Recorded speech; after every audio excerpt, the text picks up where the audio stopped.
Today's show also brought to you by Zippix nicotine toothpicks. You know, I was a big fan of their caffeine toothpicks, still am. I take them with me everywhere. Zippix brings you a totally satisfying, convenient, and great-tasting way to help curb your nicotine cravings. Now you can get your nicotine fix anytime, anywhere without having to rely on smoking or vaping. The Zippix toothpicks give you an easier, better, and more discreet way to help get your fix. They're available in 6 great long-lasting flavors. They have options in 2 milligram and 3 milligrams of nicotine. They taste pretty good. This is one of the most cost-effective nicotine products on the market and are proudly made in the USA. Zippix also offers caffeine and B12-infused toothpicks. I use those if you're not a nicotine user or if you're trying to get away from your nicotine habit. They're really convenient. I keep a few in my pocket in a little container. Ditch the cigarettes, ditch the vape, get some nicotine-infused toothpicks at ZippixToothpicks.com today. Zip more, smoke less. Zippix nicotine toothpicks. Get 10% off your first order by using code DAD at checkout. It's ZIPPIX toothpicks.com. ZippixToothpicks.com. Must be 21 or older to order. Warning, product contains nicotine. Nicotine is an addictive chemical. Ladies and gentlemen, the first bell back in the studio for the regularly scheduled time at 11 a.m. So good to be here. How many people? We got 70,000 people 4 minutes in. Nice.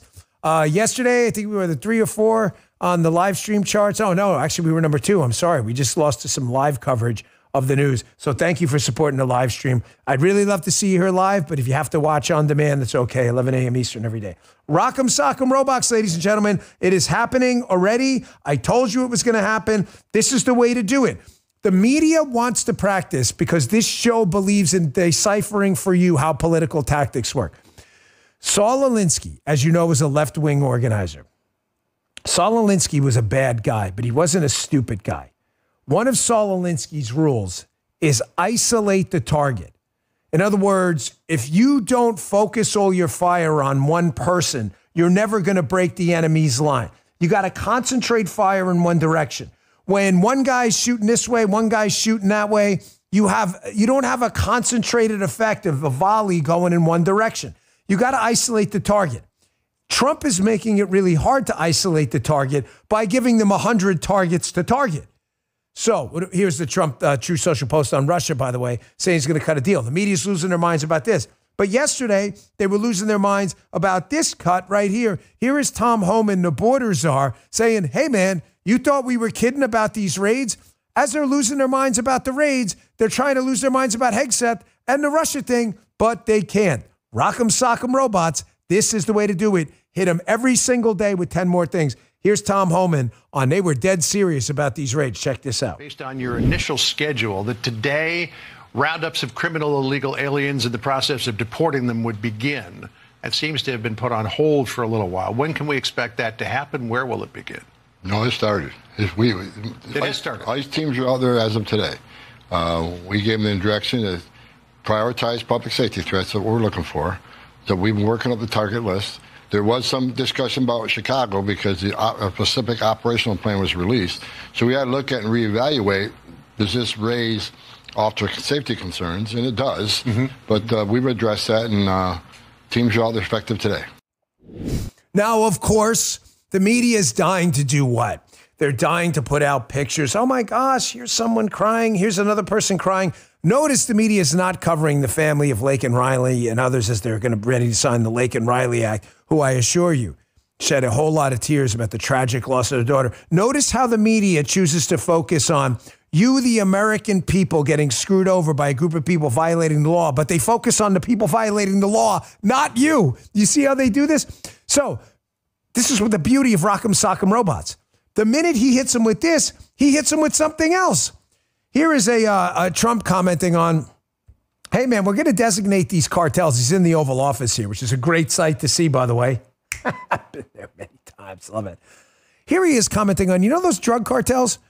We're going to treat them like terror groups. And I love the way he just leaves it an open-ended question. Hey, you going to have special operations teams go in there and like wipe these guys out? I don't know.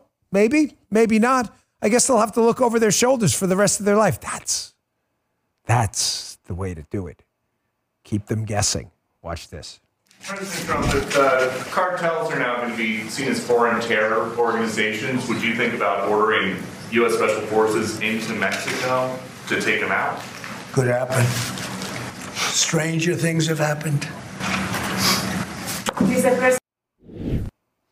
Stranger things have happened. That's the way to do it. Keep them guessing, man. Don't tell them your plan. Just kick them in the nuts when they have no cup on. That's exactly how to do it. Here's another one. Nick Sorter on Twitter. Just in, President Trump's Department of Homeland Security just fired the entire advisory committee, citing misuse of resources. Biden's DHS funneled billions to facilitating illegal immigrants, so this move is much needed. DHS is finally getting an overhaul. Again, every single time they try to focus on, oh my gosh, Pete Hegseth. Oh my gosh, Tulsi Gabbard. Oh my gosh, we've got border raids coming. They don't know what to do. Here, of course, are the memorandums. You can see them for yourself. They don't know what to do. They don't know what to do because they can't focus on a story because Trump won't let them. This, listen to me, folks. This is the mistake they know they made in 2016. It's not their fault. They were new to politics. Trump's benefit in 2016 to you was he was new to politics. The downside to being new to politics is they were unfamiliar with the process. Trump was a businessman, running a real estate empire. He wasn't familiar with the machinations of politics every day. Now he gets it. This is why Trump term 2, as I said on my radio show yesterday, I told you the fact that he's in no rush right now, not no rush, excuse me, under no pressure for re-election is the benefit. Everybody said, oh my gosh, this is terrible. He's going to be a lame duck. He's not a lame duck at all. He's got his sons, they could run. He's got JD who could run. He's not a lame duck at all. Now he doesn't have the pressure for re-election, and that's why all this stuff is happening. He's hitting people all at once with all of this stuff, and they don't know what to do. Here's another one they were attempting to lose their minds over. Here is the Commandant of the U.S. Coast Guard, Linda Fagan, as Libs of TikTok points out, who's been terminated. Apparently spent more of her time worried about DEI initiatives rather than this thing called the border. You know, we have a coastline that's kind of like our border on the ocean. Maybe that's what we should focus on, drug interdiction, illegal migrants, and this other stuff. Here is your former Commandant of the U.S. Coast Guard that Donald Trump unceremoniously gave the boot to. Check this out. We currently have nearly 40% women enrolled at the Coast Guard Academy.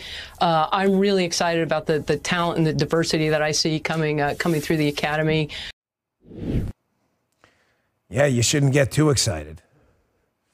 There's nothing to get excited about. I'll tell you what I'm excited about, you exiting the United States Coast Guard. Folks, we are back to merit. We are back to Rock'em Sock'em Robots. We are back to a president who gets it. We are back to a president who understands the world transactionally because that's how the world is. You want to get involved in emotions? This is the wrong show. We're not doing it. I'm telling you, you're making a mistake. I'm just trying to protect you. For our P1s and the people who love the show, you're here because you want results. That's why you're here, and that's why I respect you, and I hope you respect me back. I'm guessing by the audience we have every single day. You guys understand, this is the results show. It's not the emotion show. This guy did this to me in the past. This guy was great in the past, now he's bad. This guy was bad in the past, now he's good. I don't care. All I care about is the now and what you're doing now to advance the football. And the bottom line is Donald Trump is a results guy. Results we have not gotten with George W. Bush, Ronald Reagan, anyone else. Reagan took 8 years. I loved Reagan. I'm a huge fan of a lot of what Reagan did. Not knocking the guy. He's long since passed. I'm simply telling you, this guy is in the FO portion of the F around and find out book that's sitting right on his desk right now. And he's hitting them with Rock'em Sock'em Robots. Here's Ian Yeager on Twitter. Breaking. Former Secretary of Homeland Security Jay Johnson said there could be mass resignations from the DOJ following Trump's decision to pardon the January 6th prisoners. I got a section coming up on January 6th pardons in a second, so have no fear. We'll get to that as well. Ladies and gentlemen, I don't know how this is a bad thing. You've got a bunch of deep state swamp rats who were perfectly okay with a weaponized process to target people. I'm not telling you nobody did a single thing wrong on January 6th. That's not this show. It'll never be this show. I'm telling you the full story of what happened that day has been hidden for a long time because they don't want you to know about federal involvement on that day. They don't want you to know who the pipe bomber is. And until they're willing to disclose who was who did what, and who was on, well, you know, who was there on the scene that day, then I'm not willing to take their word for anything. And there is zero chance the process was fair to those people. Zero. You're telling me BLM and Antifa burned down American cities? Barely nary a person served a day in jail outside of a few people who were given sweetheart deals, And yet, if you were in the Capitol that day, you have to go through this communist-like process. Bullshit. You want to resign, resign. See you later. Here's Trump's True Social post on yet another one. They're removing appointees by the thousands from the president's office. Here are 4 people dismissed. Jose Andres, Mark Milley, goodbye, Brian Hook from the Wilson Center, and Keisha Lance Bottoms from the President's Export Council. He notes at the bottom, you're fired. All caps, exclamation point. Folks, this is only, just to the lefties now and to the media people who I know what you're doing. I know you're getting ready to line up all your resources. We are not going to let you do what you did last time. You have no influence. 30% of America, 70% doesn't trust you. 30% of Americans think you're reliable. 70% think you're not. You are in no position of power. Understand you were negotiating from a very sincere point of weakness right now. I say that from the bottom of my heart. You could get your credibility back, but you're making no effort to do it because you're using the same exact battle plan you did in 2016. Argue about crowd size. Call Elon a Nazi. It didn't work for you in 2016. You stole it in 2020. It didn't work for you in 2024, and you're trying it again. Folks, it's not going to happen. Robbie Starbuck will be on my radio show later. I don't know if you know Robbie Starbuck. He's a really good guy. He's been an activist against DEI for a long time. Robbie Starbuck has a fascinating tweet up here, too. An NSA whistleblower alerted him that the NSA is now attempting to hide their DEI programs from Trump by renaming it the Equal Opportunity and Accessibility Group. As you can see, the training is the same, and you'll find DEIA as a tradecraft. Must be stopped. Folks, people within the federal government understand right now that if they change the title and if their bosses vouch for them, that they may be able to escape this total personnel warfare I've been talking about. We are not going to let it happen. Robbie will be on my radio show at 1:30 p.m. Eastern today to talk about it. Why is it not going to happen? Here's a warning to deep state insiders. I'm trying to help the administration, but this may de facto help you too. Resign now. Whistleblowers are everywhere. You are not going to be able to get away with this stuff. There is zero chance. It is not going to happen. Robbie has whistleblowers inside corporate America, inside the government. You are not going to be able to do it. Epic times. As Trump takes the wheel, big corporations extricate themselves from DEI. Corporations are starting to realize they were on no legal grounds, folks. Did you see Donald Trump ordering his the Department of Education, DOJ, and others to look into these discrimination programs in colleges where Asian Americans, Jewish Americans, white Americans are discriminated against? You treat people according to their skin color, you're going to treat people unequally. I thought we'd learned that lesson. Apparently not. Folks, you cannot let the media concentrate their fire. You have to remember in 2016, this all started with the Mike Flynn episode. They understood if they could isolate and target Mike Flynn, and if the incoming administration got bogged down and they hit them with these fake collusion allegations, that's what they would focus on and everything else would go by the wayside.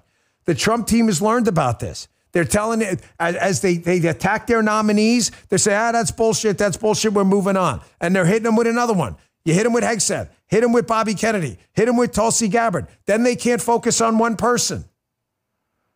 I want to focus on the status of the Trump cabinet, what's coming together. This is important stuff. There is a new faux allegation against Pete Hegseth. I hate to even address this stuff, but strategically, you have to understand what they're doing. They're grasping right now at straws. They have nothing on the guy. They're afraid Pete is going to come in there and dismantle this woke military operation they've been putting together forever that's meant to destroy the United States from within. And they are grasping at straws to try to stop it. It's not going to work. It's all a scam. I'll show you what I mean coming up next. Let me take a quick break and I'll get right back to that.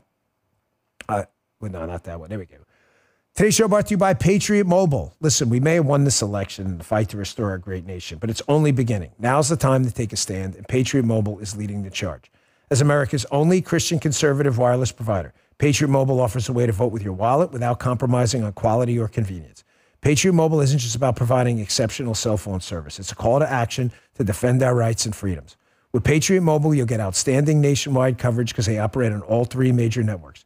If you have cell phone service today, you can get cell phone service with Patriot Mobile with a coverage guarantee. But the difference is every dollar you spend with Patriot Mobile supports a company that believes in the First and Second Amendments, the sanctity of life, and our veteran and first responder heroes. Switching is easy. Keep your number, keep your phone, or upgrade. Their 100% U.S.-based customer support team will help you find the perfect plan. So right now, go to patriotmobile.com/Dan or call 972-PATRIOT and get a free month of service with promo code Dan. Switch to Patriot Mobile today and defend freedom with every call and text you make. Visit patriotmobile.com/Dan or call 972-PATRIOT.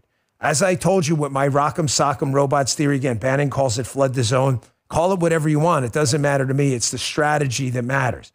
If you flood the zone, you cannot have them focus and isolate the target because there's no target to isolate, okay? They're trying this now with Pete. I don't know if you missed this story. It broke kind of last night. I say story loosely because it's totally fabricated. How do I know it's fabricated? Because the parties to the story are all denying it. Pete, the wife, the family, everyone else. Senate learns of new allegations against Hegseth. The defense secretary nominee's former sister-in-law in an affidavit said she witnessed his drunken aggression and that his second wife worried about her safety. Fascinating story. Why do I say fascinating? Because they reached out to the second wife. You would think the second wife would have something to say about it, right? I mean, it's her story. The second wife said these claims are totally inaccurate. They're ridiculous. And that she was contacting her attorney and that no one speaks for her. That's kind of fascinating that the media that supposedly prides themselves on independent journalism, you know, democracy dies in the darkness and all, has the opportunity to speak to the woman directly. She entirely, completely refutes the story, and then they run it anyway. I mean, what about the woman who claims she was molested by Joe Biden? Did she ever get her story in the media? What about the shower story in the diary with Joe Biden stuff? Is that ever going to play in the media? Chuck Ross notes, here's the mechanism at play with the Hegseth allegation. It's the same as the Steele dossier.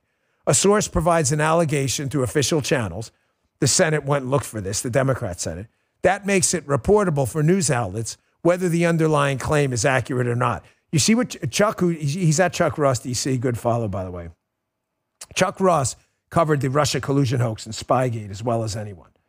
Here's what Ross is, this is the media scam. If a party makes an allegation against a Democrat, first the story's ignored and buried. If a source comes through to confirm the story, then they attack the source and make sure they make the story about the source and then bury it. If the story still makes it through to the mainstream media about a Democrat and the source winds up somehow breaking through the media wall of silence, what do? They write a story about Republicans pouncing. The story becomes about the Republican reaction to it. It doesn't become about the Democrat story. You get it? Ignore the story at first.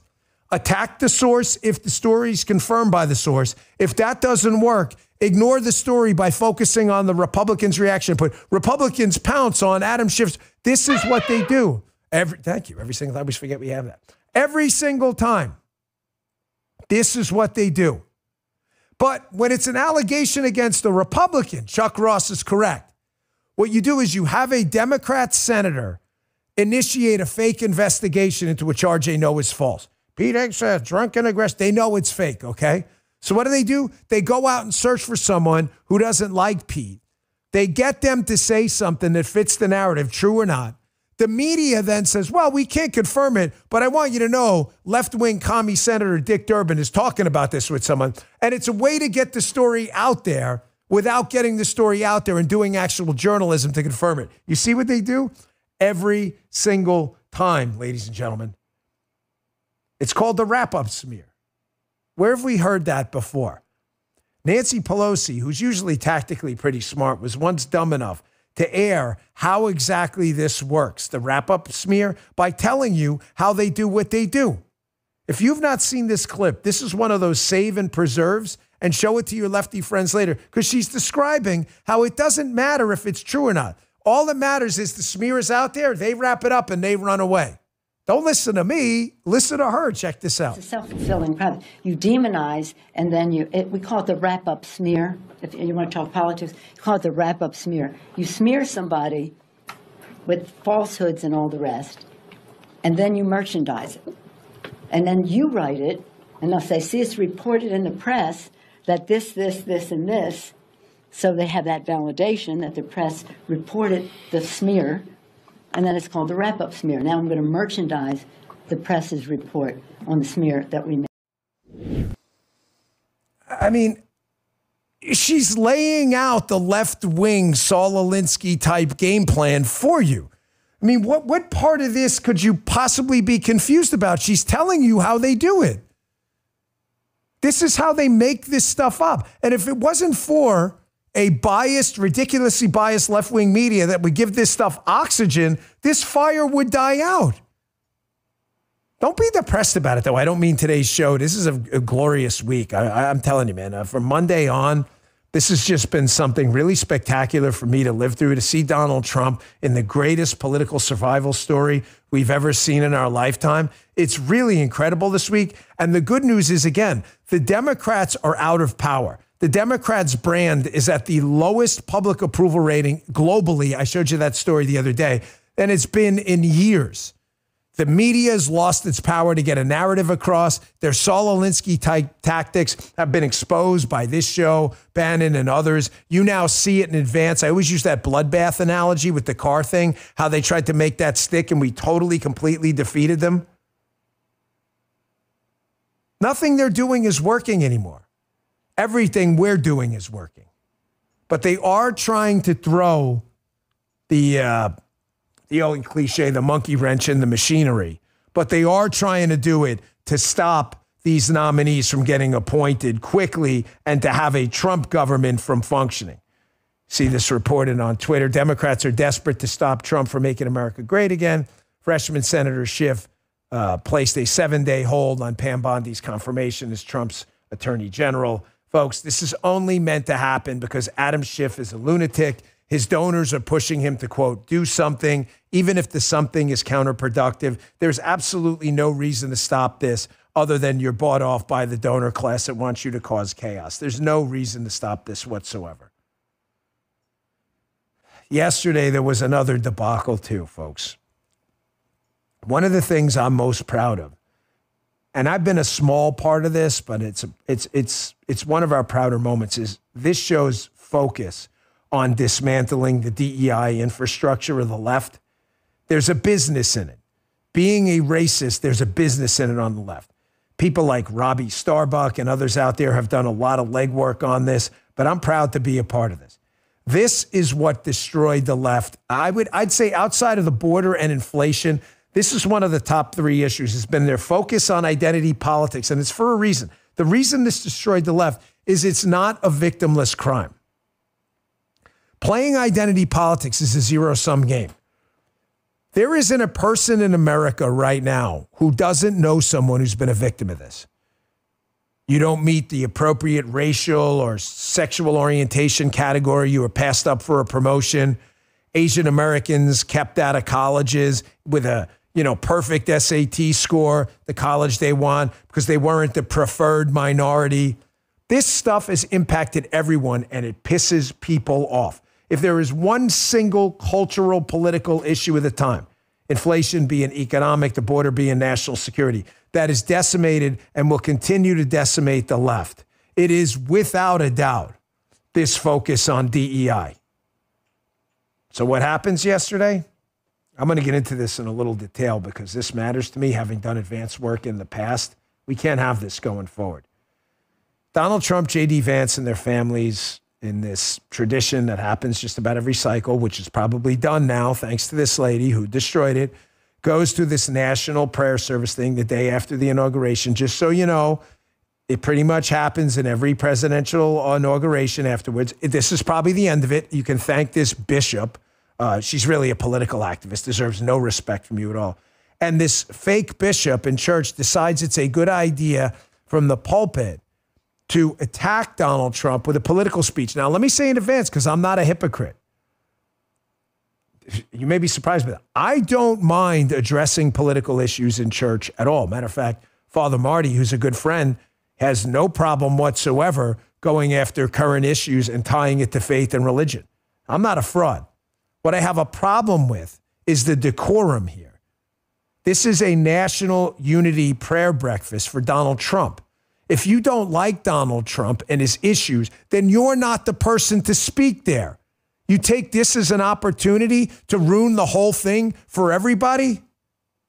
Watch this debacle. Check this out.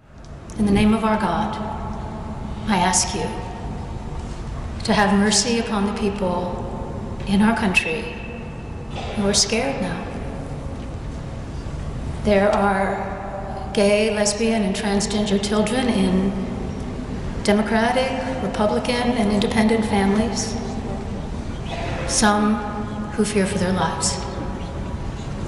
And the people who pick our crops and clean our office buildings, who labor in poultry farms and meat packing plants, who wash the dishes after we eat in restaurants and work the night shifts in hospitals, they may not be citizens or have the proper documentation.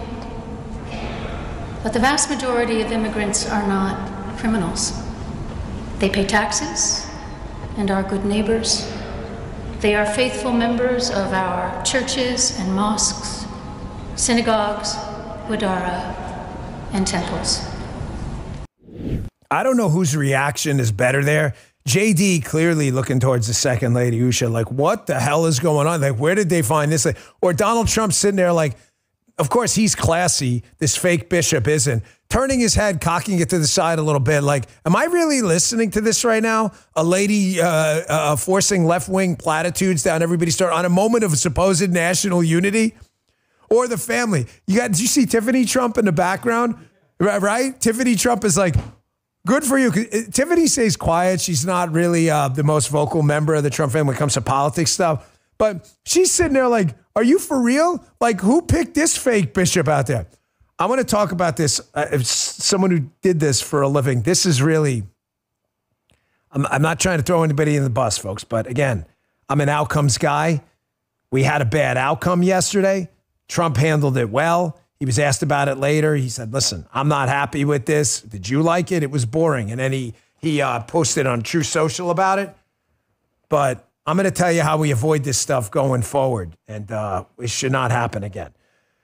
Quick break. Are you still sleeping on that same old uncomfortable mattress? You should upgrade to a Helix mattress like I did. Listen, I haven't slept better on anything since I got my Helix mattress well over 10 years ago. This is my second one.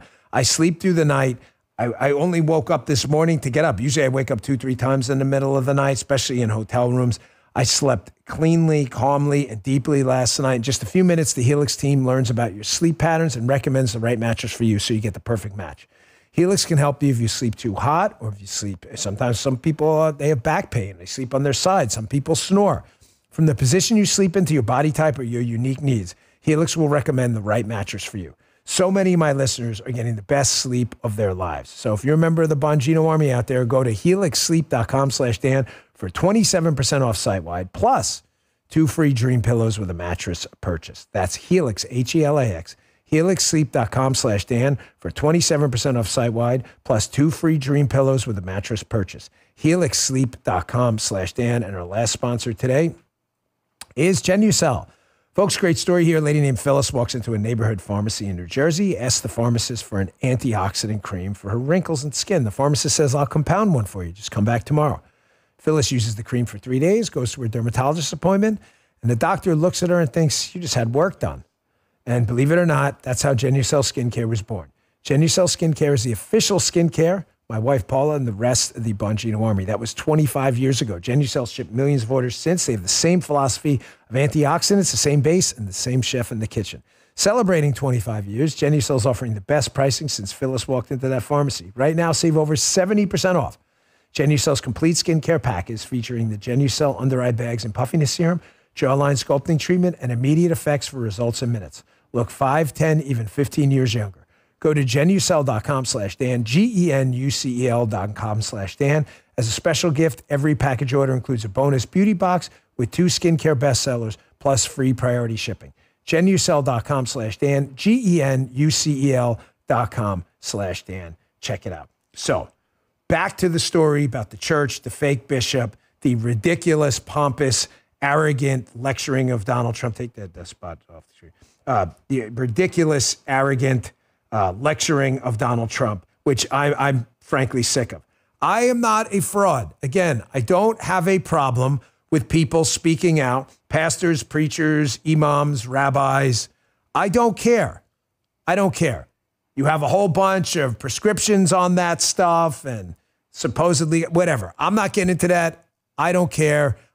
Justin goes to the same church I do. Father Marty will address these issues and tie him to faith all the time. Cool, great. The problem is, have some class. The Biden administration would never ask me to go speak at a podcast event where Joe Biden was going to attend because they know I would probably say, Mr. President, you suck. So my first question here is, folks, when you go out to an event, I don't want to beat this to death, but when you go out to an event with the now president, okay, and he's sitting there. Look at this, Tiffany. I love it. Tiffany's like, what the hell am I listening to? Laura Trump is like, really? Eric's like, who the hell picked this woman? You have staff advanced people, Secret Service advanced people, and WAMO people, White House military, so military advanced people, okay? They all have a mission. The Secret Service's mission is not to get involved in the politics at all. The Secret Service only has one concern at this event. Is this bishop a threat to Donald Trump or not? If the answer is no, what she says is not our business. Why? Very simply, the Secret Service is a law enforcement entity that has very serious First Amendment concerns. They cannot arrest this lady for speaking out. She has every right to say what she said. I think it's stupid and wrong, but it's not illegal. The Secret Service cannot get involved in that at all. Now, if she approaches Donald Trump in a threatening manner, they can get involved. Everybody got it? Get it? Got it? Good. No need to beat that up. The military does their military stuff, which I'll leave out of that. That's a bigger story on their advance. It is the staff's job, the staff advance, to go through the footprints, to go through who's speaking, to go through the president's actual actions, interactions, and to make sure the president's not embarrassed. Hey, man, I'm really sorry to having to bring this up, but who the hell was the staff advance on that? Man, you gotta do a better job.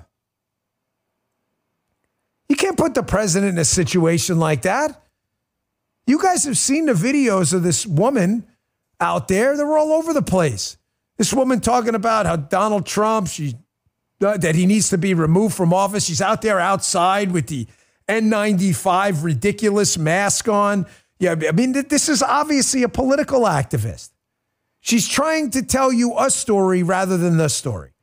So going forward, I know these guys have their heads on straight because they've got some really good staffers. And folks, these things happen. The presidential inaugural committee had 1,000 things going on. I'm just saying in the future, just learn from this and make sure we're going through these speakers. And it would have taken a 5-second social media search. I mean, we could do it now. And you'd see this lady's got a ton of videos out there talking negatively about Donald Trump. Folks, they want to tell you, the media people and the left-wingers, a story. Not the story. That is what they do. They're doing it again with Elon. I said to you yesterday, I don't know Elon. I met him for 5 seconds at the UFC. He was very nice. But Elon is one of these genius guys who just, I don't know. I don't have Elon's level of intellect. So the brain, I don't know. The expression of affect and emotion is just different. You see it with these ridiculously smart people all the time. They're trying to do it again. The media is playing the same playbook they did in 2016, despite getting their asses kicked 3 elections in a row. Yeah, 3. Here's Elise Stefanik, thankfully, doing the right thing up there. She's being questioned by a complete tool bag, Democrat Communist Senator Chris Murphy from Connecticut. And of course, what does he got to do? He puts the wrap-up smear out there. Elon did this like a Nazi salute. Anyone who watched that saw what Elon Musk was doing, was pointing to his heart, telling people, you know, basically, I love you. I'm acknowledging what you're doing. But of course, because Chris Murphy's a commie and wants to do the Pelosi wrap-up smear, he needs to get it out there that Elon Musk is a Nazi because he supports the MAGA agenda. Elise Stefanik's having none of it. This is how you respond to this. You don't even accept the premise of the question and you crush it right away. Watch this. What do you think of Elon Musk, perhaps the president's most visible advisor, doing 2 Heil Hitler salutes last night at the president's televised rally? No, Elon Musk did not do those salutes. I was not at the rally, but I can tell you I've been at many rallies with Elon Musk, who loves to cheer when President Trump says we need to send, our U.S. space program to Mars. Elon Musk is a visionary. I'm looking forward to his work in DOGE, the Department of Government Efficiency, and look forward to looking how we can be more efficient and effective. But that is simply not the case. And to say so is the American people are smart. They see through it. They support Elon Musk. We are proud to be the country of such successful entrepreneurs. That is one of our greatest strengths as Americans. Folks, that's how you handle it. You do not even remotely accept the premise of the question. What do I mean like that? This is a teaching moment for all of us, because at times, I've been guilty of this too. You don't start explaining away why the angle of his arm was this way instead of this way, why he meant to wave or do this, but the hand was upside down.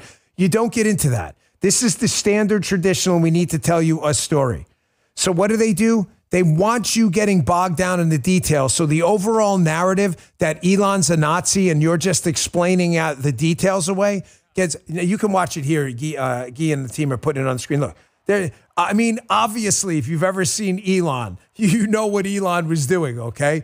You don't even accept the premise of the question. Don't even bother. The guy pointed to his heart like 10 times. You don't accept the premise of the question.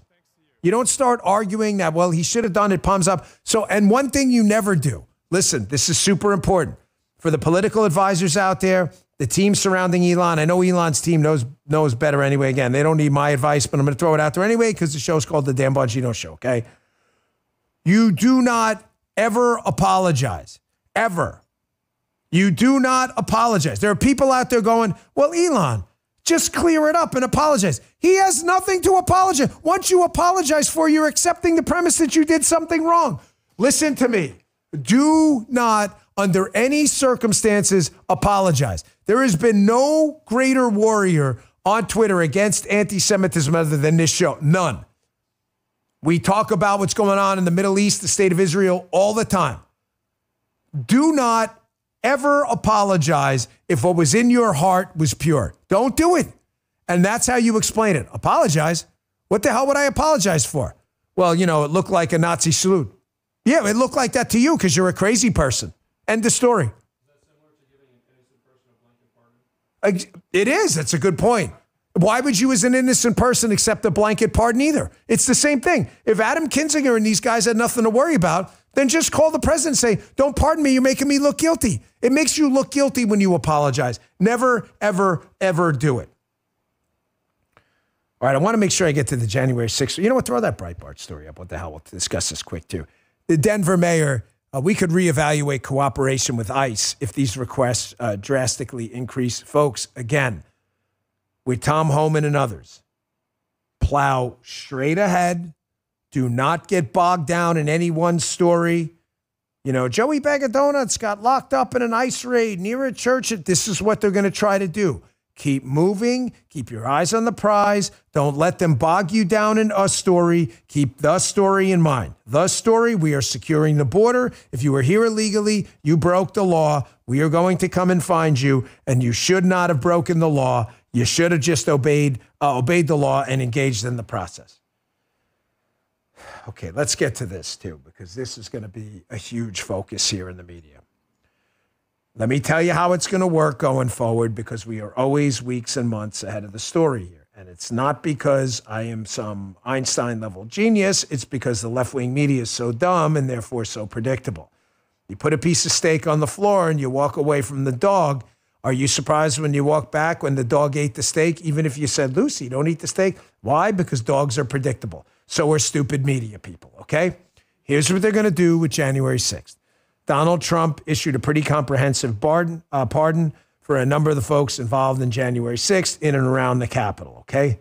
Some of these people were engaged in various different degrees of activities. Folks, listen, I agree with the decision. I have no problem telling you as such. I pushed for it for a long time. We had Julie Kelly on the radio show yesterday. Always engage. Always evaluate, Evaluate the effectiveness of something by the engagement of the other side and how much they talk and how much they lose their minds over it. When you see people like Fusion Kendallanian, who it's been noted is basically an intelligence community kind of lackey.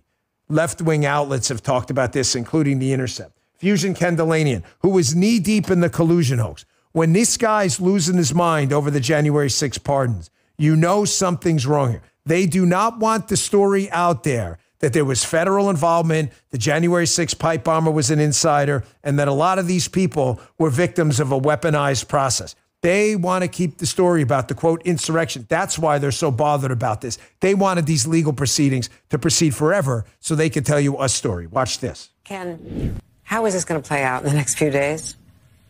Andrea, this is going to be a really tough thing, as you saw there, for those Republican lawmakers to defend, particularly because many of them have called for the prosecution of people who attacked police officers.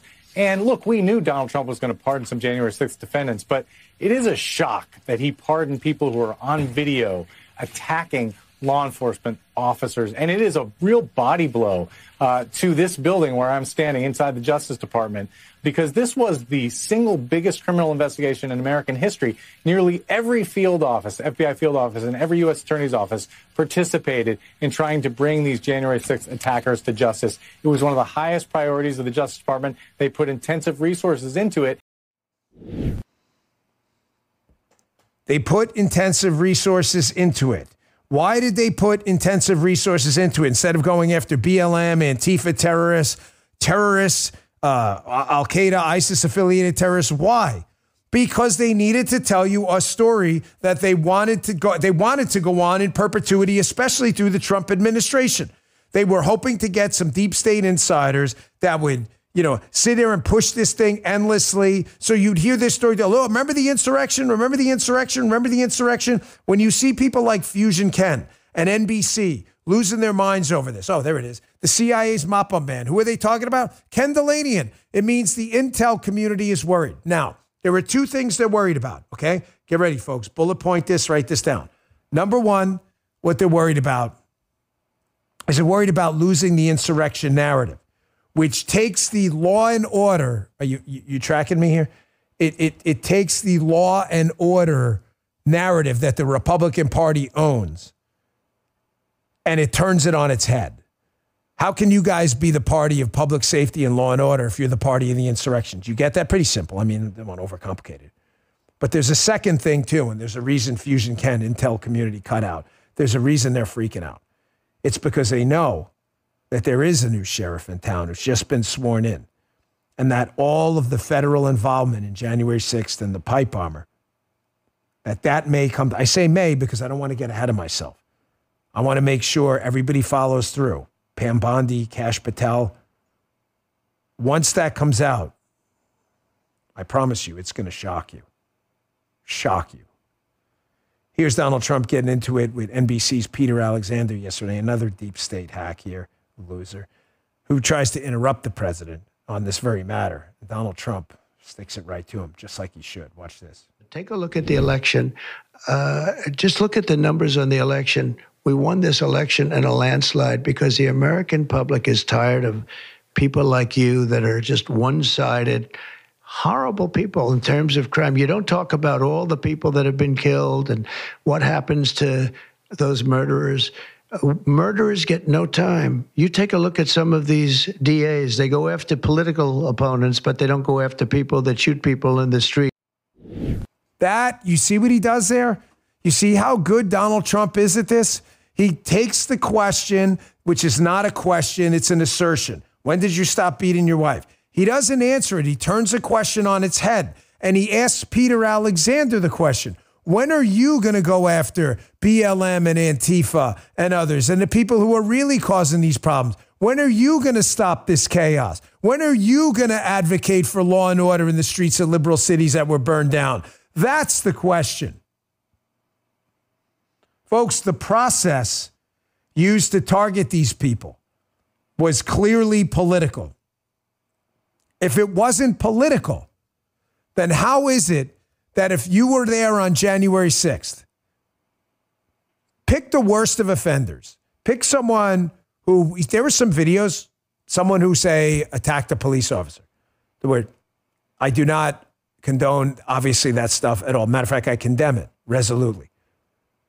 But there is zero doubt that when the White House was attacked by BLM and Antifa, and Secret Service agents and uniformed division officers I know personally were hurt and wounded, that absolutely nothing happened to these people at all.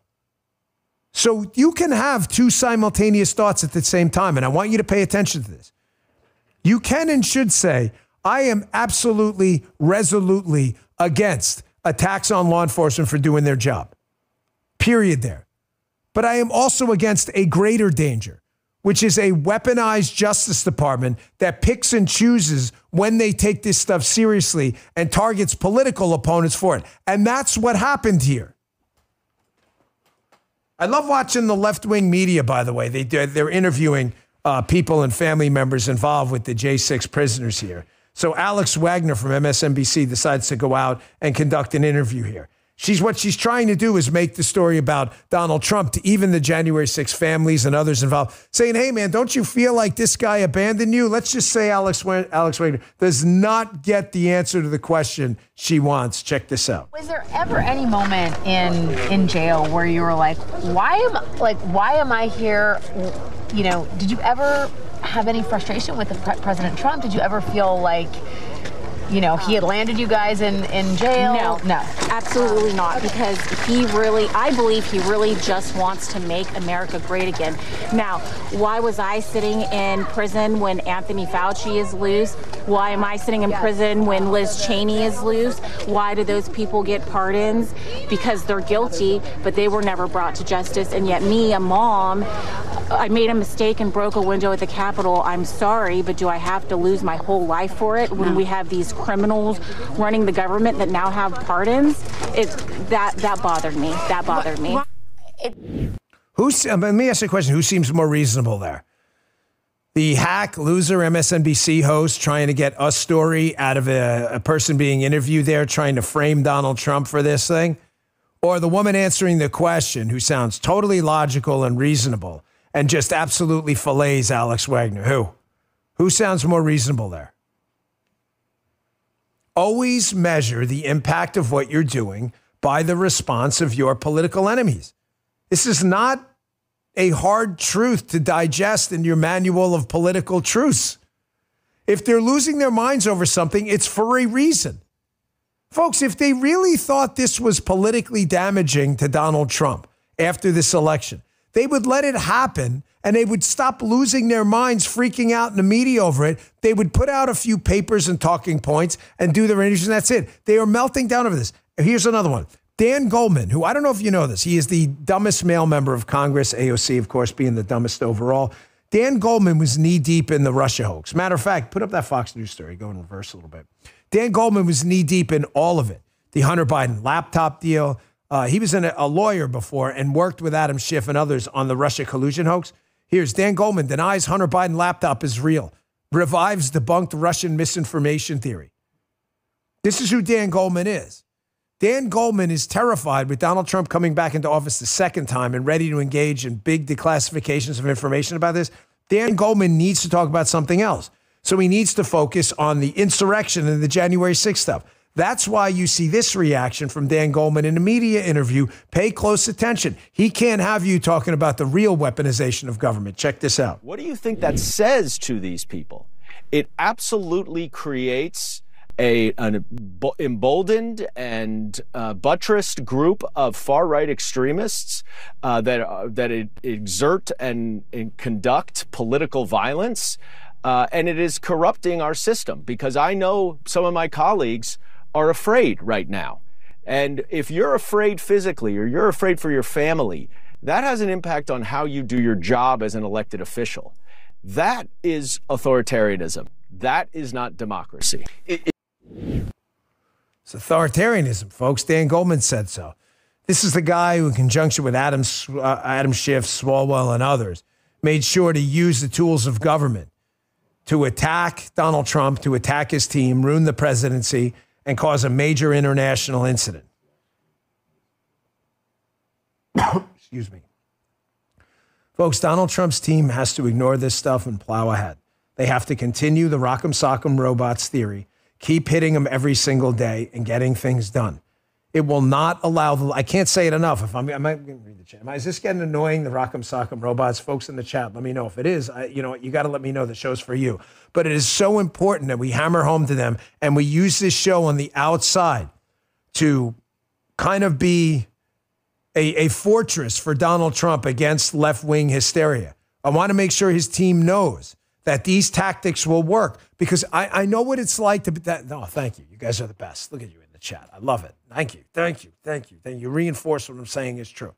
Here's why I'm doing this. I know what it's like to work inside government. Granted, not on the political side and the security side. I don't want to exaggerate my role. But I've seen it. I've seen these guys and they're kind of like their intimate conversations about stuff. What the left-wing media says, even though very few of you are paying attention to it, other people do. And they're going to start to second-guess themselves. It's not that the Trump team is weak or it's just that's the nature of the beast. Man, are we doing this right? Are we doing this right? The answer is yes. Keep hitting them with stuff every single day. Keep getting things done. Plow straight ahead. Ignore these people on the left. And the minute they get you bogged down in one thing, hit them with 10 more things. And I promise you they'll change the story the next day. Here's one of them on the getting things done front. Donald Trump has a little presser yesterday in the White House. The guy's done more press conferences now than he did Joe Biden did the whole time. Here he is talking about a new proposal to boost our AI capabilities in conjunction with some private sector partners. A lot of people had some beefs with this, especially the section that involved mRNA, cancer vaccines. Obviously, two things very sensitive to me. But I ask you not to get bogged down, and we can talk about that too, and we will. However, I want you to focus on this part first, because this is the kind of thing they went wild about too. They're like, oh, there's a new oligarchy out there of rich people influencing the government. Notice they don't seem to care about George Soros or any of these left-wingers in Silicon Valley when they were supporting leftists. Here, check this out. This is Trump's Stargate proposal. Together, these world-leading technology giants are announcing the formation of Stargate. So put that name down in your books, because I think you're going to hear a lot about it in the future. A new American company that will invest $500 billion at least in AI infrastructure in the United States and very, very quickly, moving very rapidly, creating over 100,000 American jobs almost immediately. This monumental undertaking is a resounding declaration of confidence in America's potential under a new president. Let me be a new president. I didn't say it, they did. So I appreciate that, fellas. Folks, hundreds of billions of dollars flowing back into the United States economy. This is the kind of stuff that drives the left wild. Why would it drive the left wild? It's a growing economy because they don't care, ladies and gentlemen. Anything that makes Donald Trump look good, including a fattening of their own wallets, is the enemy of the left. They care about power. Donald Trump took it from in every branch of government, including in the Supreme Court, where we're barely holding on to a majority. That's why they're bitter about it. Today, at this special time, 3 p.m. Eastern, we are live. I was looking at my watch. There you go. Make sure, because I said it, when you put it down, it's one of those things you got to keep going all the time in a winder, and I never do. It actually does say 3 o'clock. Welcome to the Dan Bongino Show, the day after the most important day in modern American history. I am so sorry about the delay. I wanted to play for you, though, Donald Trump's new video he put out, because a day after Inauguration Day, we will now call what? You remember from yesterday, the official name? What is it, folks? Put it in the chat. Who gets it first? Liberation Day. Who gets it? Who gets it? Liberation Day is the official name. There was no better way to start out than that. Mega, man, look at you guys. Man, I can't believe the show is this far delayed, and there's already 62,000 people here who said that was magnificent. P. Diggit, tens. Love you. Beautiful. Liberation Day. MT McGroin. Of course, it's one of the McGroins. Hey, guys. Love you all. The good news about today's show is I'm not in any rush because obviously there's no radio show afterwards. I just did the radio show. Some of you may have listened. It was crazy. I did the show from the plane on the way back. Yes. Don't even ask me how it's a total debacle. I don't want to relitigate the whole story because I got to tell you about the inauguration, important stuff. Major delays. I learned a lot about flying this morning. And apparently planes have a hard time flying in cold weather. I thought that was a car thing. I don't know. I'm not a pilot. Paula, thank you, Paula, for being the logistics queen. We were in like 7 states today trying to get home to do this show. Because folks, I promise you, not to be like a virtue signaling asshole, but this is not about money or anything like that. I had to be here with you guys. It's not. We can move sponsors around to another day. It's not about any of that. If you guys, the Bongino Army, are going to rep the cause like you did and make us a top 10 show yesterday on the most important day in American history, I think we were number 8, then I'm not letting you down today. I had to be here because it means a lot to me. I got a loaded show for you today, a lot to talk about. Let's get right to it, including a recap of a very, very important meeting we had last night. Me and Chris Pavlovsky, the CEO of Rumble, where you're watching right now. The ultimate sleep refresh for the new year. Beam Stream Powder. Get up to 45% off for a limited time at shopbeam.com/Bongino. Use code Bongino at checkout. And show today brought to you by American Financing. The average person's finding it difficult to pay expenses every month. And in most cases, there's nothing left over to cover any extras. Most aren't getting a big raise. Expenses are up, and it's very hard to imagine to manage without grabbing for your credit cards. If you're a homeowner and you're frustrated with that cycle, I need you to make a 10-minute, no-obligation call to my friends at American Financing. If you're constantly carrying a credit card balance each and every month with a rate in the 20s or even the 30s, American Financing can show you how to put your hard-earned equity to work and get you out of debt. The salary-based mortgage consultants are saving their customers an average of $800 a month. And if you get started today, you may not have to make next month's mortgage payment. How about that? There's no upfront fees, so it'll cost you nothing to find out how much you can save every month. Call American Financing today at 888-994-7660. That's 888-994-7660. Or visit AmericanFinancing.net. It's a .net address, AmericanFinancing.net, NMLS 122324, NMLSConsumerAccess.org. Fellas, let me hear that glorious sound, if you would. Yes, sir. So, I can't fake it. This is the same shirt I had on yesterday. You're such a slob. I may be a slob, but I'm not a liar, okay? I'm not going to fake it. Why? Because I went to the inauguration yesterday, huge update. I did my show from there, went to a couple of the gatherings, parties, galas. I don't know what you call them. I'm not like a foo-foo type guy. It doesn't really matter. People get together. Hey, let's have some food, whatever. You want pigs in a blanket? Have a beer, whatever it may be. But I was up there, and obviously at these events, I had to put a tie on, which frankly is about as unusual as Halley's Comet. It happens once every 72 years. I'm not even 72 yet. I don't wear ties ever. If you'd like to see the picture, it's slightly embarrassing. You're going to put it up on the screen. Of course, Justin's got to violate every rule of Dan Bunch. Put me up in a tie because he knows I bet you go ahead, wise ass. You go ahead and do it. Take it over, but it's okay. Justin, you may not see Justin again after this. So I ran into the Daily Wire crew. I'm kidding. We love Justin. That's the picture. It's Jeremy Boring, Ben Shapiro, and Chris Pavlovsky, who is a hero to free speech, the CEO of Rumble, who gives us this platform to speak on after YouTube scumbags banned us for saying masks don't work. You see, I have an actual black tie on. Someone on Twitter asks why I look 736 years old. The answer is, no, seriously. They actually said 736. If you look on X and put my last name in.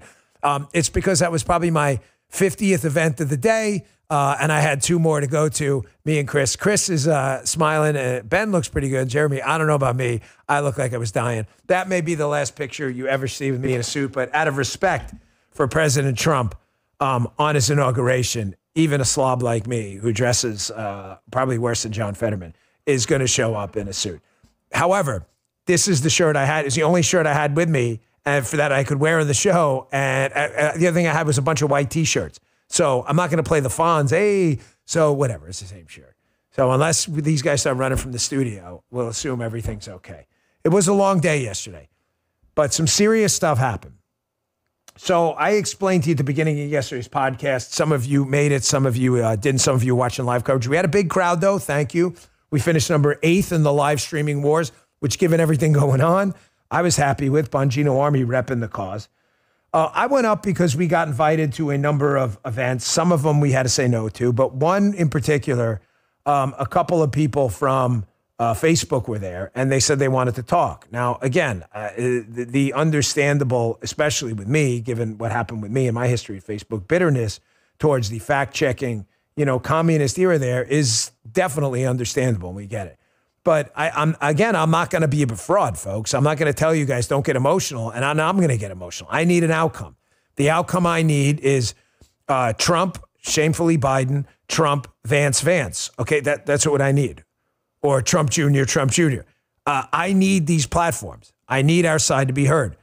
If they want to talk to me, I'm not going to turn it down. Some of you may object. That's cool, man. This isn't a tyranny. You don't have to believe everything I say because I say it, and you certainly don't have to believe every opinion I have. That's why they're opinions.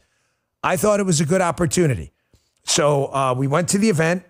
I'm just going to tell you straight, they couldn't have been nicer. They treated me and Chris very nicely. Doesn't matter. I don't get emotional either way. I still need an outcome, but treated us very nice. They really wanted to talk to Chris, which was a good thing because, Chris from Rumble, who had protected free speech when all these other companies bailed. I want you to remember, folks, just one thing, please, and don't ever forget this. The guy who platformed President Trump after he was deplatformed and said, "You're welcome here," was Chris at Rumble. And you can look that up. When he was banned from Facebook and everywhere else, there was one person who stood with him, and that was Chris. And we took a lot of flack for that, and we didn't care because it's the right thing to do. So we were there, and it was interesting that they wanted to talk to him. So you can see the picture. We spent some time with Zuckerberg. He spent about 10 minutes with us and started talking a little bit about Brazilian Jiu-Jitsu in the beginning, which I'm always fascinated with. But I made my case. So did Chris. He was very nice to us, and we'll see what happens. And one thing, at least I appreciated, is he said to us at the end, he said, "I want you guys to watch the outcome," which it's almost like he must have, I doubt he listens to my show, but in other words, I want you to watch what happens. Don't listen to what I'm telling you. I think he understands that the ill will there is significant. But again, I'm not getting emotional. I'm not going to do it. If the outcome is bad, I can promise you they'll get filleted here on the show just like they did in the past. If the outcome is good, there's no applause line necessary. It speaks for itself. So I thought it was important to make the case, and you have my word. Listen to me, brothers and sisters. The case was made, and not just to one person there, but multiple people who are interested in hearing us out. So we'll see what happens. Outcomes matter. It's not about emotions either way. I'm not getting overly excited about anything. I'm not going to get down about anything. But it was an important night. I'm going to tell you this, too. At the event yesterday, the logistics were tough. If you were there and went up there, the crowds were pretty enormous. I don't care what Rachel Maddow tells you. Yeah, that's so much. They're talking about crowd size or something. Do we have it? Oh, we do. These guys are dealing with a rundown for the first time that I didn't do. Producer Jim was kind enough to put it together. They're already starting with the crowd size stuff. Can you play that? I'm sorry to go out of order in the show, but I'm going to give you the firsthand on-the-ground take of what really happened. Please do not fall prey to this bullshit liberal narrative that the crowds there were sparse. I was there on the ground. They're trying to rope the Trump team in to another debate about crowd sizes. I'm begging them, and I know, please don't fall for this. It's dumb. Nobody believes them. But here's dopey Russia Rachel with this crap again. Check this out. Also, I should just note, a remarkable thing that we're seeing here is an empty Washington. Yeah, it is. Aren't there hundreds of thousands of people there? Yeah, I mean, you can see some people there on the side. It's sort of sparse. There are some Trump supporters who are there, but there are not very many people there at all. Something in my eye. You see it? You see that, guys? On my eye? Yeah, you see it? Is it out? You guys on Apple and Spotify should probably listen at the 15-minute mark. Something in my eye. Wait, did you get it yet? Maybe this one. Still, if you're confused listening on AOD, Audio On Demand later, just check out the podcast show video. They're trying to bait the Trump team in, folks. This show is edutainment, right? Hopefully educational entertainment. I'm telling you, as a matter of strict political tactics, Rachel Maddow is evil, but not stupid. No, Dan, she's stupid. No, she's not. She's not stupid. If you think she's stupid, you're being played. She's actually very smart. Rachel Maddow is evil. There's a difference. Maddow knows exactly what she's doing. She knows they're very sensitive about this topic, as they should be, because the media lies about everything from crowd sizes to Russian collusion to Hamas, Israel, Middle East policy. They lie about everything. I'm just asking the Trump team as a friend. And you don't have to take my advice. What the hell do I know? I didn't run for president. Please don't get baited into this. I was there. You were there. The crowds were enormous. I want you to keep in mind all of these factors. And the place was still packed. I went into the hotel lobby. I stayed at the Marriott on Massachusetts. Very nice place, by the way. Highly recommended. Staff couldn't have been nicer. Washington, D.C., Democrat city. I'm just telling you my experience. Hotel couldn't have been nicer to us. I'm never going to lie to you. We went to the STK. We tried to get, the place was packed. Really nice place. It was packed. I walked in the lobby. I didn't know this, but you know Congressman Troy Nehls, amazing guy. I run into him. He's got a cowboy hat on. We're like, hey, what's up? There were, in the lobby alone, there had to be 500 people just in that hotel, right? It was like super selfie time. Like an hour later, I see Congressman Nehls again, but he comes up to me and goes, can we take a picture? And I'm like, bro, we just took, I'm thinking like, am I in a simulation? Turns out the congressman is a twin brother. I didn't even know. I'm not kidding. And I meet a twin brother. Like identical, even identical twins can look a little different later in life. You know, one guy breaks his arm. Twin brother. Freaked me out, bro. I didn't know that. This show is going to be freaking bananas today. Don't you dare go. You're not even allowed. Now bring your friends. 3:00. You have no excuse not to be here. Everybody get in here right now because I'm too tired to be sane today. The place was packed. So factor that in. The crowd size was enormous. I was there all over the streets. Second, it was freezing. Folks, it was cold. And I'm not just saying that, and Justin and Guy's now like an official Floridian too. Justin's been here forever. I'm not saying it as a Floridian. It was cold. Like even producer Michael was a little bit cold. Not a lot because he's like an Eskimo. But even Michael acknowledged like it was chilly, okay? It was about 10 degrees at night with the wind chill. Paula had a beautiful dress on, the lovely Paula. She was dying. Paula is Colombian. She hates cold weather. She was dying. So it was cold. So it's cold. You've got the security nightmare, which it was. I told you there were legitimate threats on the thing. Anyone telling you otherwise, by the way, is lying. I'm not saying that's why they canceled these things. It may have been one of the small reasons. I'm not telling you it was the only one. I don't know what they told the Trump people or didn't. I'm just saying it was a security nightmare. The logistics were tough. If you were going to an inaugural ball last night, there is zero chance you were dropped off anywhere but like 5 or 6 blocks out. And these DC blocks, folks, are long, okay? So there were women in heels, in gowns, some of them with like what do you call them? Like with the shoulders out. I don't know what they're called. I'm not, you know, whatever. The coldest inaugural. Was this one of the coldest? Yeah, it was up there, man. It was freezing. There were women who looked like they were in the mild stages of hypothermia. You had to walk around in heels. Then combine that with the fact that a lot of people who showed up just showed up to be in D.C. because the parade and the event on the mall was canceled.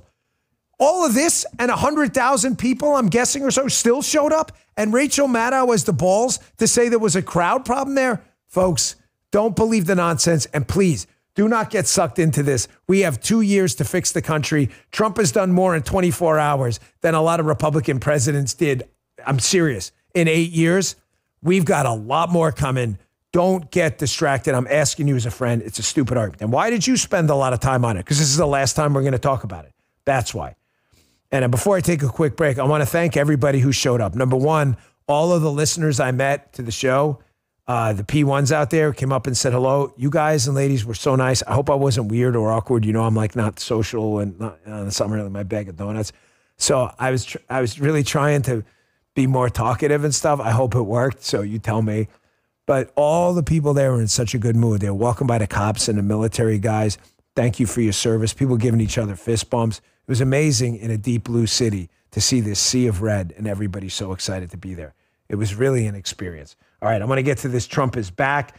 The speech yesterday, a little snippet from it. I'm not going to play the whole thing. You heard most of it, but I'm going to show you the speech and I'm going to talk about the media characterization of the speech to show you again how the media battle plan from 2016 argue about crowd sizes. Call it the American Carnage speech. Call Trump and Elon Nazis. It's the exact same battle plan again, folks. The bad news, we're going to have to deal with it. The good news is nobody believes these clowns at all. Today's show brought to you by MyPatriotSupply.com. We've seen the headlines. Cyber attacks on the grid, drones in the skies, violent attacks on everyday Americans. Here's the ugly truth. No leader, no system can protect you from everything. Emergencies are still going to happen no matter what. And if you're waiting for the government to feed you in an emergency, you're going to starve to death. Sorry to break the bad news. Listen, food's the first casualty in an emergency. Everybody needs it, and what happens? They panic buy, and you're left with nothing. And your kids are like, Dad, where's the food? You don't want that. I make sure my family's prepared with a 4-week emergency supply kit for every member of my family from My Patriot Supply. They have 2,000 calories a day and 100% of daily value of 12 essential vitamins and minerals. It'll keep you strong when every meal matters. Plus, My Patriot Supply foods are packed in ultra-durable, heavy-duty pouches that can last up to 2.5 decades in storage. Right now, they're offering $50 off their 4-week emergency food kit, so go to MyPatriotSupply.com, grab yours for $50 off. Don't put it off. Now's the time to prepare.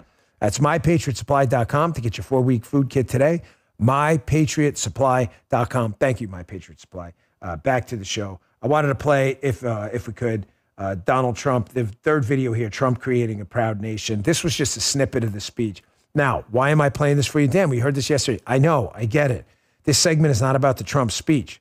This segment is about the media, liberal, communist battle plan from 2016. That's failed because I believe we won 3 of the last 3 elections. You can say 2. You're never going to convince me we didn't win 2020. Fine, whatever. Even if we won 2 out of 3, we're still up 2. We're still running a pretty high winning percentage, right? The same battle plan is going to apply now. They are not going to get away from the distractions, number one. The crowd size thing is meant to distract you. Please don't fall into it. And second, we're going to see the Nazi stuff, which we're already seeing with Elon. Elon's a Nazi, he made the Nazi salute. And third, they repeated the exact same talking points they did in 2016 with his inaugural speech, saying this was a dark American carnage speech. Does this sound dark to you? Check this out. Our sovereignty will be reclaimed. Our safety will be restored. The scales of justice will be rebalanced. The vicious, violent, and unfair weaponization of the Justice Department and our government will end.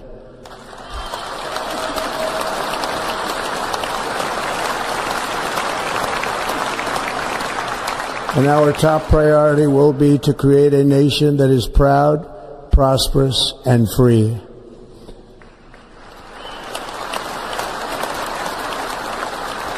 America will soon be greater, stronger, and far more exceptional than ever before.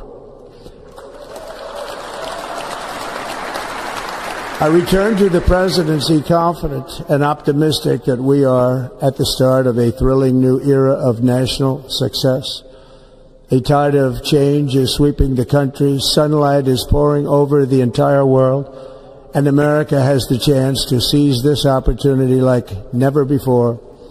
It was American carnage. A bloodbath everywhere.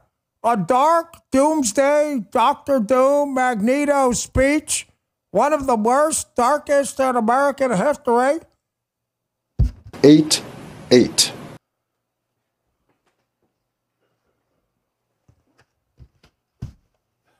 8-8.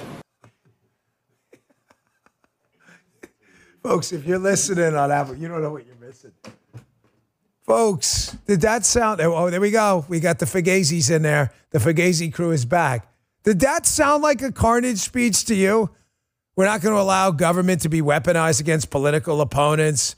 This new freedom agenda is here. A proud nation. Don't fall for this. It's a psyop. It's a psyop. Everybody says everything is a psyop. No, this is a psyop. It is a media communist-based psychological operation to get you to believe that a president reorienting the country back in a positive direction, freedom, liberty, school choice, life, all of these wonderful things, is somehow creating a new American carnage agenda. Please don't fall for it. Our friend Eric Daughtry has his first Donald Trump presidential job approval poll. You can see now, folks, people aren't buying the bullshit. Here's the bullshit. Here's the people. Here's the bullshit. Here's the people. Notice there's no bridge between the bullshit and the people. It's not happening. First Donald J. Trump presidential job approval poll approval, 56%. Wow. Yeah, Biden. Justin wants to know what multiple that is of Biden's approval rating. Biden's was like a 7. So I'm not. It was bad. Disapproval 39% for a plus 17 net.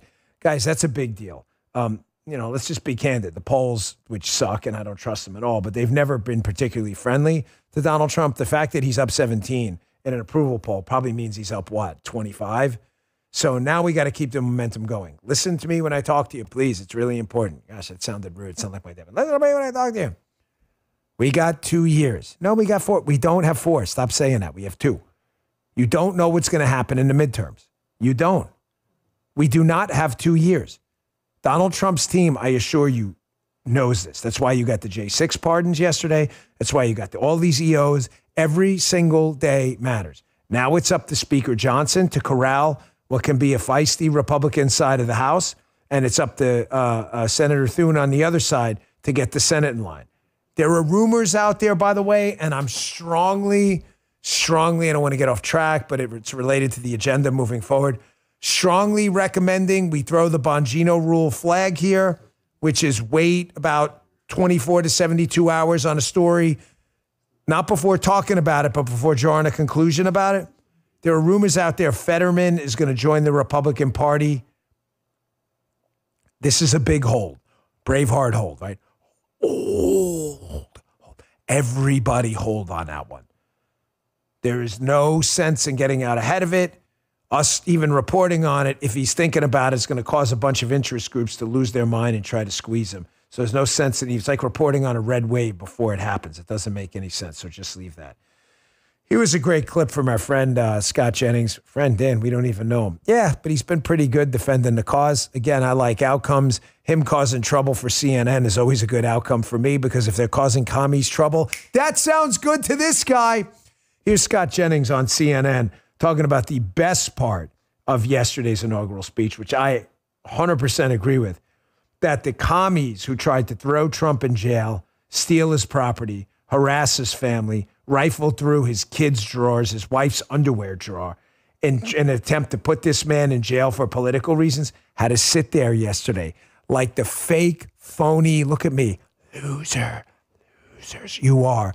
You had to sit there and listen to the entirety of the speech. It was glorious the entire time. And now listen to the CNN audience hear the exact same thing. Check this out. I thought this was an incredible speech, honestly, and truly watching Donald Trump indict these gangsters to their faces while they had to sit right in front of him in that intimate setting in the rotunda for Republicans was remarkable. They had to sit there and take it just minutes after Biden, who we're looking at here, pardoned his entire family. I mean, it was glorious. It was freaking glorious to watch. That was my favorite part. Now, listen, to be fair, Joe Biden didn't know what he was listening to anyway. Joe Biden thought he was listening to Barack Obama give a speech. He has no freaking idea, so forget Joe Biden. Joe Biden? No, he doesn't even know. He thought he was in confession. He thinks Donald Trump is Pastor, Johnny Apples or something, Johnny Appleseed. He had no freaking idea. But to watch Kamala Harris and Obama and Clinton, who all were part of this, what I believe, politically criminal at a minimum, syndicate trying to take Donald Trump down, to watch them have to listen to this speech about what he's going to do to their agenda is just really one of the best moments I've seen in a long time, and it was worth all the effort. All right, and the other side of this, we got to talk about the pardons yesterday because, hold on, let me write this down. I'm going to give you the Wall Street Journal theory on the Biden pardons. If you missed it, he pardoned his family yesterday, well, most of his family. And he pardoned also people involved with the January 6th committee, those hacks. The Wall Street Journal has a theory on this, about how this may be a net benefit to Donald Trump. It's an interesting one. I'm not telling you I agree with it. I'm just telling you, you should hear it. So we got a full scope of what the ideas are out there about this and what could be the ramifications, all right? It also involves the J6 pardons, too. Let me get to our last set of sponsors today. We'll get back to the show. Hey, man, this is a pretty damn good crowd considering we did the show at a totally different time. Guy's a little disappointed, though. He thinks if we would have hit the normal 11 o'clock time, we may have hit 200 today. Maybe. I don't know, but I'm pretty honored you guys are here now for this, given that this was totally out of left field. I did not catch that. I didn't catch that. There he is again. He thinks he's in confession. He's like, is that my priest? Wait, did I have a female priest going on? He don't even know where he is. Dr. Jill in the background is thinking about her next neurosurgery, of course. Doug Emhoff's like, how do I kiss Dr. Jill again? Why are those two always kissing? Like, what is with those two weirdos? right? You ever see them? And they always kiss weird, like weird. You know what I mean? Like, I'm not even into that. Wrong. I know they know each other a little too well. Hey, increased tariffs on our trade partners, tax cuts, and regulation changes. Learn why gold is a viable diversification tactic now more than ever. Birch Gold, the only gold company I trust, is releasing its ultimate guide for gold in the Trump era with a foreword by Donald Trump Jr. To get your free copy along with Birch Gold's free information kit on gold, text my name, Dan, to the number 989898. Here are the facts. The national debt continues to increase. Our interest payments on the national debt continue to increase too. Gold is still one of your best hedges against a weakened dollar. And Birch Gold is still the company I trust to help you convert an existing IRA or 401k into a tax-sheltered IRA in gold. So text Dan to 989898 for your free copy of the ultimate guide for gold in the Trump era. There's no obligation, only information. With an A+ rating from the Better Business Bureau and thousands of happy customers, you too can trust Birch Gold. So text Dan to the number 989898 today. Message and data rates apply. And our last sponsor today, MyPillow. Listen, I used to wake up sore from head to toe because I had crappy pillows, which I hate. So now for the first time in years, I travel with these, by the way. I wake up feeling great because of MyPillow. Give you some great sleep. It'll change your life. You'll get a standard classic MyPillow for wholesale prices, only $14.88, but it gets better. For a limited time. They're going to offer the entire classic collection at wholesale prices. Get queen-size MyPillows for just $18.88. Upgrade to a king for only $1 more. Get the body pillows for $29.88. Multi-use MyPillows for only $9.88. They're so sure you'll be satisfied. They offer a 10-year warranty and a 60-day money-back guarantee. All orders over $75 ship absolutely free. MyPillow is offering an amazing deal on their classic MyPillow collection. So go to MyPillow.com, click on the radio podcast square, or call 1-800-637-4982. Go to MyPillow.com, use promo code Dan, get these unbelievable offers. Once again, 1-800-637-4982, or go to MyPillow.com, use promo code Dan. Don't lose another night of good sleep. So, the pardons happened yesterday. Obviously, you and I are really pissed off about it because Joe Biden, who claimed Donald Trump was going to be the one to break norms and protocols, has filleted every single one of them. Raiding a president's home, having Matthew Colangelo go to the Twinkies office in Manhattan and prosecute Donald Trump on a fake fraud trial. Judge Engo run people out of New York, being involved in a conviction of Donald Trump on another fake civil trial, trying to steal all his property. It's just disgusting what happened to him. What really kind of tipped the edge yesterday, though, was Joe Biden pardoning his inner circle of family members, Mark Milley, Anthony Fauci. We addressed it a little bit yesterday, and I told you I was going to dig into the weeds on this because there's a theory out there. I'm not just putting it out there. Do not kill the messenger. I don't want to get that. It's the golden rule of the show. And after this adventure today, if I got that after that, I'd be very upset. Okay, here's Chuck Schumer on preemptive pardons.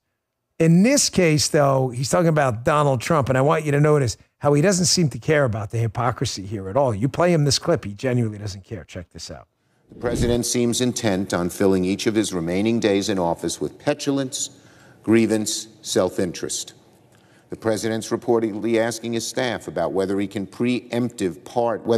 issue.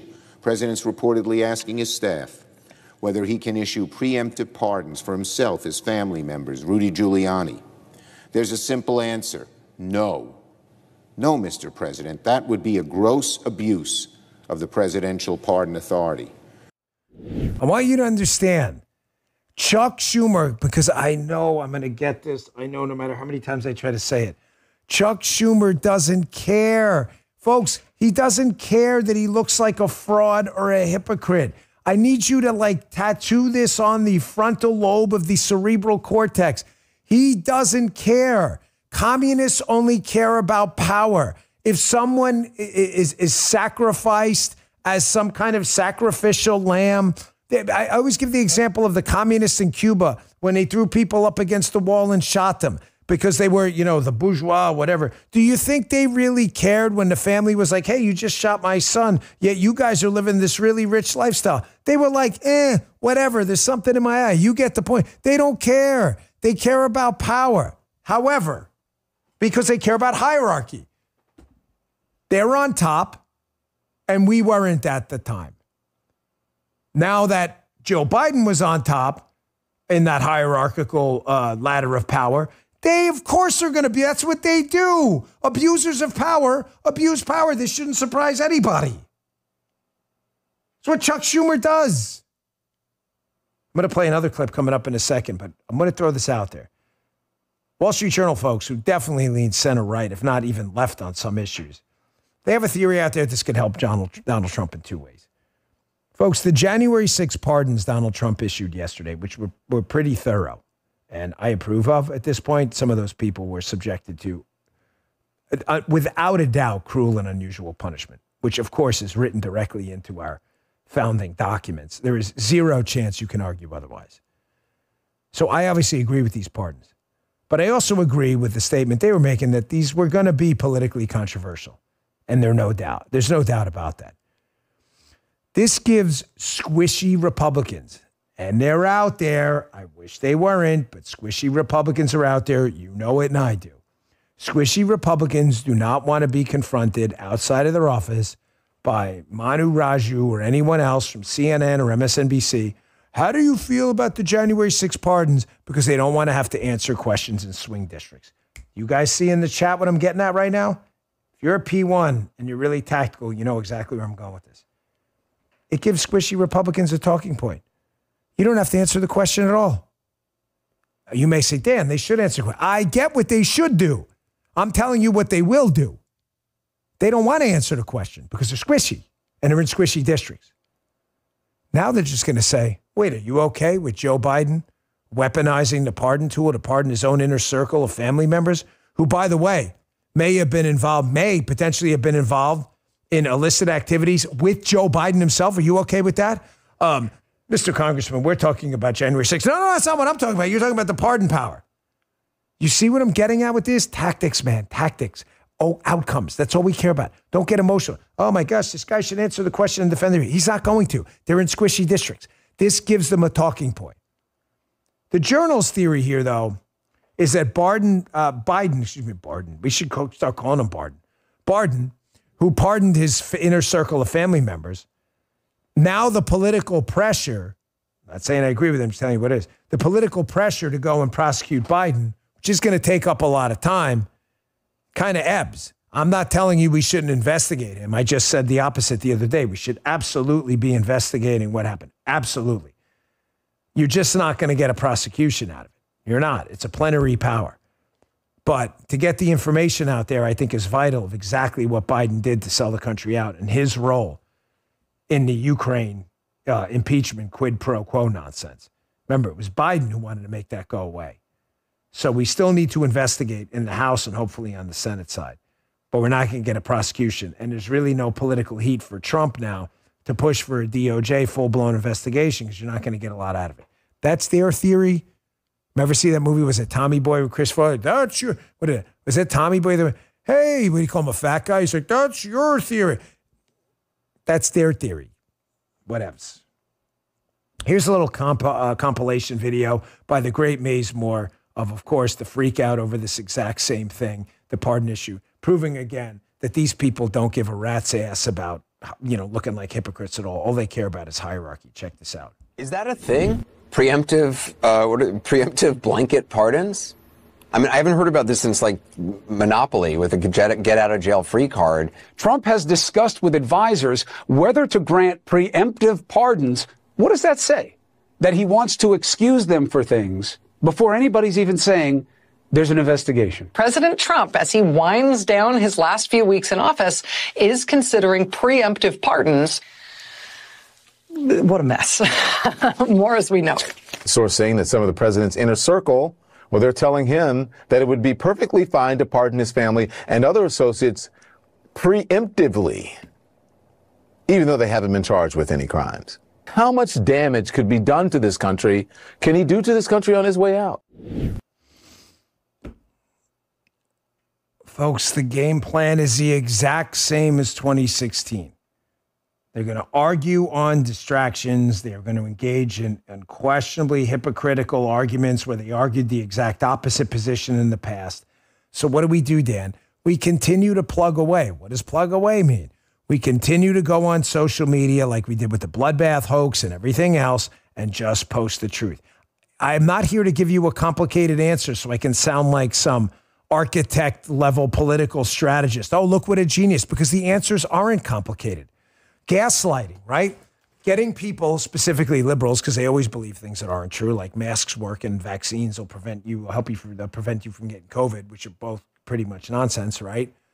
The reason gaslighting works is because they isolate people from the truth. The reason gaslighting is no longer working and Trump's approval rating is so high is because you guys have done your job on Truth Social, YouTube, Rumble, Facebook, and Twitter on getting out the truth about Donald Trump. It's how we beat back the bloodbath hoax and all that other stuff so fast. We defeated them so. Remember the whipping hoax at the border? We exposed that. We all did that. You're going to see the same thing here. Just keep exposing it, that these people don't care about pardons on January 6th, folks, or the abuse of the pardon power, because the guy just pardoned his family members for crimes he may have been involved with.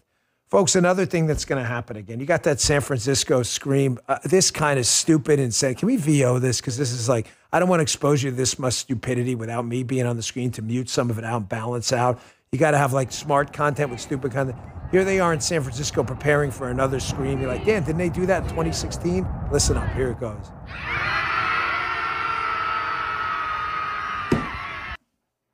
You believe this shit? They're doing it again. You're like, is this the same screen? No, it may be the same screen people, but they're not doing anything different. That's the great, what's the other, you bang your head against the desk and everybody's like, that'll stop hurting when you stop doing it. Like boom, boom. They're not going to stop.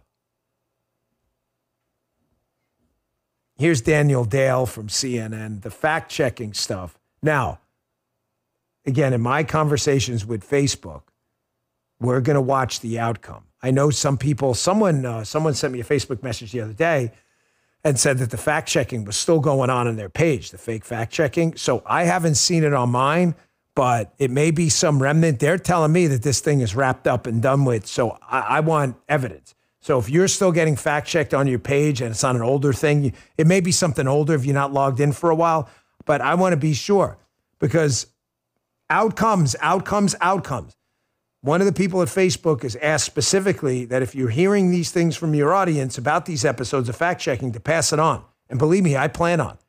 If they're interested in feedback, then you're damn right we're going to give it to them. Having said that, the ridiculous media fact-checkers at CNN and elsewhere, who are not fact-checkers at all, they are no different than Rachel Maddow. They are poorly informed opinion hosts. You can expect them to get back on the stump now that Donald Trump is back in the office and fact-check every hanging participle in a sense. Here's Daniel Dale on CNN, another clown, by the way, but check this out. You're going to see more of this. I know there's a lot of familiar lies that were just told, but bring us up to speed on what you think the biggest ones were. There were a bunch, Jake. I thought it was interesting that the president gave a scripted inaugural address in which, honestly, there was not a ton to fact-check. I'd say a smattering of falsehoods. And then immediately after, in this unscripted speech, he returned to his familiar lie-a-minute style. So he said the 2020 election was totally rigged. We know that's a lie. He said his opponents tried to rig it this time. That's more nonsense. He said California Democrats tried to cheat and that he thinks he would have won the state this time if it were not rigged. Well, it was a free and fair election in that state as well. He lost by more than 3 million votes. He claimed he won Alabama this time by 48 points, or like between 30 and 31. And then on immigration, he spoke of the jails of every country in the world being emptied into this country. He has never provided any evidence for his familiar claim that foreign countries are deliberately emptying prisons to send people here as migrants. He boasted of building 571 miles of border wall. Official statistics show it was actually 458 miles. Okay. I'm not going to address all of the stupidity emanating from the soup cooler of that individual. However, the 2020 election was rigged, okay? Because having an opinion on what rigged means is different than you stating categorically as a fact, it was not rigged. Well, what do you mean by the word rigged? Are you talking about the first election in modern American history where mass mail-in balloting was used, untested? And I mean untested in that many of these localities had not seen this in a prior election. Not that they didn't test it at all, but in a system, the New York Times, a mail-in ballot system, had called out in a 2012 article by Adam Liptak that mail-in ballots were twice as prone to fraud and rejection rates. You can look up the article yourself. Liptak, New York Times, 2012, mail-in ballots. Go right now. You see it? I put it on the show 1,000 times. You can read it yourself. So the New York Times said a mass mail-in ballot election. And I'm not relitigating the past. I'm just trying to show you how stupid these people are. Trump said the 2020 election is not rigged. That's a lie. How do you know that? Because we said so? No, someone said it was a free and fair election. How do they know that? They've checked every ballot? That's an opinion. Talks about how they tried to rig this one. They didn't? Remember the Colorado Secretary of State? Was that Jenna Griswold? Anybody remember what she tried to do? She tried to kick Trump off the ballot, which I don't know about you folks, but I believe in the standard dictionary definition of the word rigged pretty much fits the definition of rigged myself. You see how Daniel Dale is giving an opinion there? And he portrays it as a factual matter? Okay, when you're right. The Alabama numbers are the Alabama numbers. If Trump got it wrong, he got it wrong. But don't tell me the election wasn't rigged because you think it wasn't rigged. There have been numerous lawsuits. There have not. There were standing issues. You're just making that up. Folks, the good news, however, keeps coming. The winning is here, and it feels damn good to be a part of it. Come on, man. I know Election Day felt good, but candidly, chat folks in the chat, I need this from you. Is the chat bro? No, the chat's not bro. Who does that? Pops 11? No, chat's fine. Maybe you just redo your phone. That's fine. I got to ask you, what felt better, election night or yesterday? Because I'm going to tell you something. I'm going to let you in a little secret. I was pretty confident Donald Trump was going to win. All right, anybody can say that after the fact. Dan, you sound like an asshole. No, there's a guy out there. I didn't talk about it much because I want to make sure people went out and voted. And talking about red waves and stuff is just counterproductive. I was pretty damn confident he was going to win. I had a lot of good inside sources from poll places I trusted that were like, this guy is going to smoke Kamala Harris. It's going to be, yes. Yeah, yesterday. I agree. Well, let me just answer. I think yesterday felt better too. It just did because I thought election night was kind of a fait accompli. I told the guy at the Stewart Sandbar a week before the election. I told my friend Steve Adler, he's a doctor. I told his wife Gigi, she was all nervous about the election. Maybe I'll get her on the show. She can attest to it. I said, dude, done deal. I said, he's going to win this. I'm telling you, he's going to win. I just didn't want to say that because it doesn't make any sense. And I don't like talking about red wave stuff because it's stupid, right? And you're just going to dissuade people from voting. So tactically, I had to keep my feelings to myself. My job was to talk about facts and data, not talk about my opinions on that matter. So election night for me was kind of like a fait accompli. I knew he was going to win. Yesterday, I wasn't convinced that there wasn't going to be chaos in this period between the election. I think we won overwhelmingly, so they ran out of gas. But yesterday, man, felt really, really good. And the fact that Donald Trump not only hit the ground running, but had a team. I mean, when you say hit the ground running, obviously a cliche, but they mean it. Like, you don't hit the ground, you start walk, speed up, jog. They were, and because he already had a solid team in place that knows the mechanisms of government, that within moments of him swearing in, had EO's executive orders ready to rock and roll. You know that dreadful CBP One app? Here's Bill Malugin, a great reporter from Fox, especially on the immigration issue. Breaking, it's official. Trump admin has canceled the CBP One cell phone app parole program used by Biden to allow more than 900 migrants to enter the U.S. Existing appointments have been canceled. That is the notice on the CBP website. Term undocumented alien is used because... What's that? 900,000 migrants to enter the U.S. have been canceled. They should be canceled. We have an immigration process. There it is. There's a screenshot of what it looks like right now. It's called the immigration process. Now, what did I tell you before? The media sucks, folks. The media is going to use the 2016 playbook over again. It's up to you to flip them the double barrel and get the truth out there. What are they doing already? Look, we've got a mom waiting in Mexico who had this appointment who's crying. You know what? We've got a lot of veterans here who've got moms who are taking care of them because they were overseas and got their, they got some PTSD or lost limbs and stuff. They're crying too. What about them?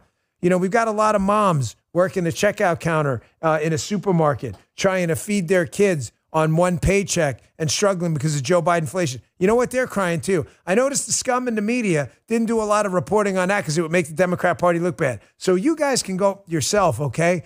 I'm sorry. I love people. I'm a believer, a firm believer in my faith in Jesus Christ. I love mankind, but I also love rules. We have rules. You want to be an immigrant to this country? You could do the process. Guys, I know a little bit about the immigration process. You have any idea how I know that? because Paula went through it. My wife is a legal immigrant to the country. So if, in case you're a lefty scumbag out there and you're going to say, what the hell you know about the immigration process? I don't know. We went through it. Paula was born in Columbia, not South Carolina, Columbia, the country, with 2 O's, C-O-L-O. She came here and went through the process. Dan, the process sucks. You are correct. It did suck. Totally. It is totally, completely inefficient. Like any government entity, it was run horribly. But we did it because it was the law. I don't disobey every law I don't like. I hate Obamacare. I got to listen to this stupid crap because I believe in a constitutional republic. I go out there and randomly just break laws. What, illegal immigrants get to do the same thing? Look at this Politico article here. Americans hate high prices. Mass deportations could spark new surges. Trump has vowed the mass deportations will be a day one priority, saying he has no choice but to deport anyone who's in the U.S. illegally.